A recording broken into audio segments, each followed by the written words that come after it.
Hey guys, it's Lex here with Alamo City Movie Talk. Here is our interview with Alex Orgon, famously known as Lloyd from Spy Family. I'm well. Good to be with y'all. Our names are very close to each other, just a letter away. One letter off. Also, guys, if you guys see that, fellow Saints fan, we did not plan this, but you guys know me.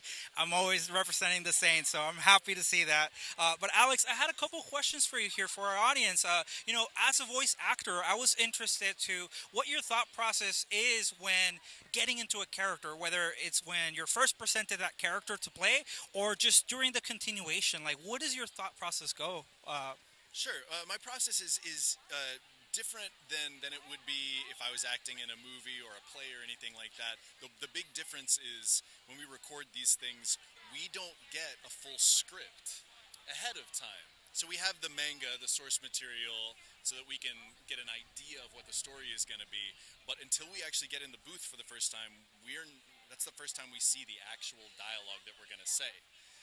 So when you're doing a character that's going to have a big, long arc, those first couple of episodes are really critical that you kind of solidify a foundation for what the character's going to be. So what I do, I've been lucky enough to work with a great director over and over again. His name's Chris George, who's directing this piece, Spy Family.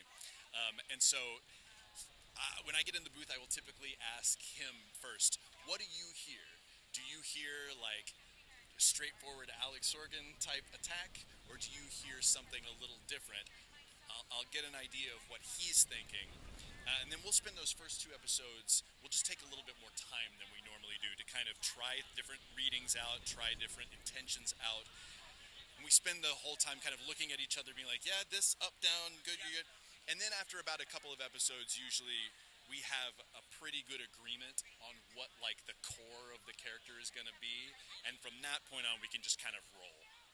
That's so awesome. Yeah, those first episodes, I didn't even think about it, but they must be critical to setting the tone, literally, for the rest of the series. And like you said, a long arc or whatever it may be. I also got to ask, as Spy Family in particular, I think it has blown up, rightfully so.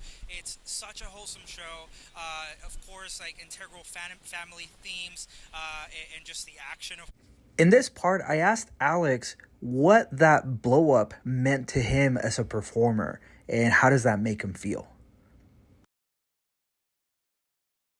To know that something you've put effort into, but also something that you actually personally enjoy, is also being received so positively by the masses. When we're recording, we never really know how it's going to be received. Though I will say this one, there was quite a bit of buzz around it, and even as we were recording those first couple of episodes, it was like, this is good. We got like, something here. Better than average, right? Like this is going to be maybe kind of special. But you're right. This one seems to have a really broad appeal because it is. It feels kind of like a sitcom. It is genuinely, deeply funny, kind of consistently throughout.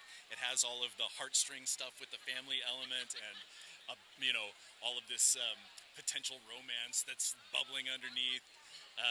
But it also has like legit action sequences and spy sequences. So I think it just kind of checks a lot of boxes for people, and that's why it's so popular. Yeah, guys, if you guys haven't checked it out, please watch it. Check out Alex's work here. And just one last thing, do you have a favorite line that you can close us out with here for Alamo City Movie Talk from Lloyd? I just love to say everything is for the mission. Thank you so much, Alex. I really appreciate your time.